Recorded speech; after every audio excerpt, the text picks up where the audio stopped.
Pastor जी। अ, जैमसी की बेटा जी। कैसे हो आप? मैं ठीक हूँ बेटा, आप कैसे हैं? जी, मैं भी ठीक हूँ। और मेरी हमें। गवाही है, जैसे वेडनेसडे हीलिंग में आपने एक बार मेरे लिए प्रेयर किए थे माइग्रेन पेन के लिए।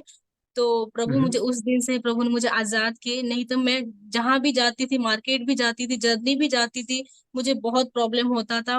मुझे लेग्स पेन होता था, मतलब कुछ ना कुछ दिक्कत होता था एकदम। मैं मुझे बहुत प्रॉब्लम होता था।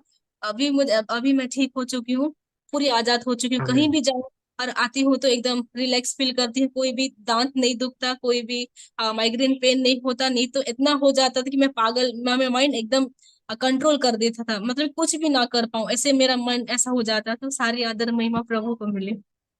आमीन आमीन। सारा इज्जत जलाल हम खुदावंद यीशु मसीह नासरी को देते हैं, जो हमारी दुआओं को सुनते हैं, उसका जवाब देते हैं इस बड़ी हीलिंग के लिए, शिफा के लिए, कि माइग्रेन से इस बेटी को खुदावंद ने आज़ादी बख्शी है। खुदावंद का शुक्र करते हैं।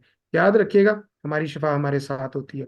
और जवानी के याम में खुदावंद के कलाम में लिखा है, मुबारक है वो, धन्य है वो युवा, वो जवान जो जवानी के याम में खुदावंद को याद रखता है। और ये बच्चे यंग हैं,